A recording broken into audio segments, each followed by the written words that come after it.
నమస్తే, welcome to four sides TV. నేను రేవతి. తెలంగాణ రాజకీయాల్లో జూబ్లీ హిల్స్ ఉప ఎన్నిక అనేది హాట్ టాపిక్ గా మారింది.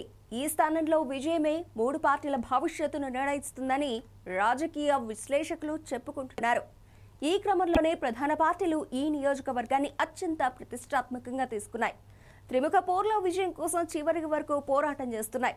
సిట్టింగ్ సీటును సొంతం చేసుకునేందుకు బీఆర్ఎస్, గ్రేటర్లో పట్టు కోసం కాంగ్రెస్ తెలంగాణలో అధికారం హస్తగతం చేసుకోవాలంటే ఇక్కడి నుంచే పునాది వేయాలని బీజేపీ భావిస్తున్నాయి. ఇంతవరకు బాగానే ఉంది, కానీ ఓటర్ల పల్స్ ను పట్టుకోవడంలో కొన్ని సర్వే సంస్థలు నిమగ్నమయ్యాయి.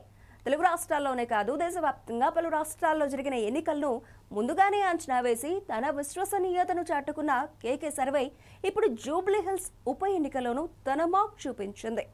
ఎన్నికలకు ఇంకా కొద్ది రోజులే ఉండడంతో నియోజకవర్గంలోని వార్డుల వారీగా సర్వే నిర్వహించి ఫలితాలను రిలీజ్ చేసింది. కేకే సర్వే ఇప్పుడు తెలుగు రాష్ట్రాల్లో నమ్మకమైన సర్వే సంస్థగా మారిపోయిందని కొందరు అభిప్రాయపడుతున్నారు. పొలిటికల్ స్ట్రాటజిస్ట్ కౌటిల్య కృష్ణుడు జూబ్లీహిల్స్ ఉప ఎన్నికపై సంచలన అంచనాను అనౌన్స్ చేశారు. ఇప్పుడు ఇదే టాపిక్ తెలంగాణ రాజకీయాలను హీట్ పుట్టిస్తూ ఉన్నాయి. 2024 ఎన్నికల్లో వైసీపీ ఓడిపోతుందని, 11 సీట్లకే పరిమితం అవుతుందని ఈ సర్వే చెప్పింది. అప్పుడు అందరూ నమ్మలేదు. రిజల్ట్స్ చూసిన తర్వాత అందరికీ మైండ్ బ్లాంక్ అయింది. అటు హర్యానా, మహారాష్ట్ర, ఢిల్లీ ఎన్నికల్లో ఖచ్చితమైన సర్వే చేసి ఎవరు అధికారంలోకి వస్తారనే విషయంపై క్లారిటీగా చెప్పేశారు. తెలంగాణలోనే హై వోల్టేజ్ పాలిటిక్స్ నడుస్తోంది మాత్రం ఒక్క జూబ్లీహిల్స్ లోనే. అందుకే ఆయా పార్టీల నేతలు సర్వశక్తులు ఒడ్డుతున్నారు. ఇక్కడ బీఆర్ఎస్ కు 55% ఓట్లు వస్తాయని, కాంగ్రెస్ కు 37% మాత్రమే వస్తాయని కేకే తేల్చారు. మజ్లిస్ మద్దతు, అధికార పార్టీ బలం వంటి అంశాలు కాంగ్రెస్ కు అనుకూలంగా ఉన్నా బీఆర్ఎస్ కు అసాధారణ మెజారిటీని వస్తుందని ఆయన అంచనా వేయడంతో ఈ అంశం ఇప్పుడు రాజకీయ వర్గాల్లో హాట్ టాపిక్ గా మారింది. జూబ్లీహిల్స్ నియోజకవర్గ ఉప ఎన్నికపై కేకే సర్వే ప్రకటించిన ఫలితాలు రాష్ట్రంలో రాజకీయాలను ఓ కుదిపేస్తున్నాయి. ఇక్కడ కారు టాప్ గేర్ లో దూసుకుపోతుందని చెప్పారు. మాగంటి సునీత విజయం సాధిస్తుందని, గులాబీ పార్టీకి ఏకంగా 55% ఓట్లు వస్తాయని అంచనా వేశారు. బీజేపీకి గతంలో వచ్చిన ఓట్లలో సగమే దక్కుతాయని తెలిపారు. మైనార్టీ ఓటు బ్యాంక్ కాంగ్రెస్ కు టర్న్ అయ్యే అవకాశం చాలా తక్కువగా ఉందని చెప్పారు.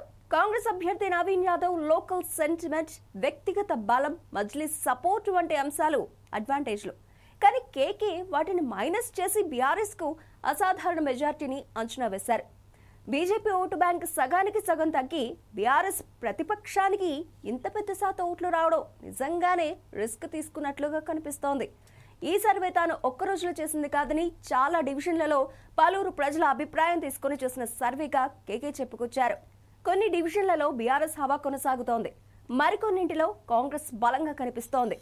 బోరబండలో 63.2%, శ్రీనగర్ కాలనీలో 61.9%, ఎర్రగడ్డలో 61.6%, షేక్పేటలో 60.1% ఓట్లతో 60% మార్కును దాటి స్పష్టమైన ఆధిక్యాన్ని కనబరుస్తోంది. ఈ డివిజన్లలోని ఓట్ల సమీకరణం వల్లే నియోజకవర్గం మొత్తంలో బీఆర్ఎస్ కు 55% ఓట్ల అంచనా వస్తాయని భావిస్తున్నట్లు తెలిపారు. కేకే సర్వే చెప్పినట్టు రిజల్ట్స్ ఏమాత్రం అటు ఇటు అయినా మార్కెట్లో క్రెడిబిలిటీ ఘోరంగా డ్యామేజ్ అవుతుంది. ప్రస్తుతం ఈ సర్వే రాజకీయ వర్గాల ఉత్కంఠను రేకెత్తిస్తోంది. కాకపోతే కేకే సర్వే ఎంతవరకు నిజమవుతుందో చూడాలంటే నవంబర్ 14 వరకు వెయిట్ చేయక తప్పదు మరి.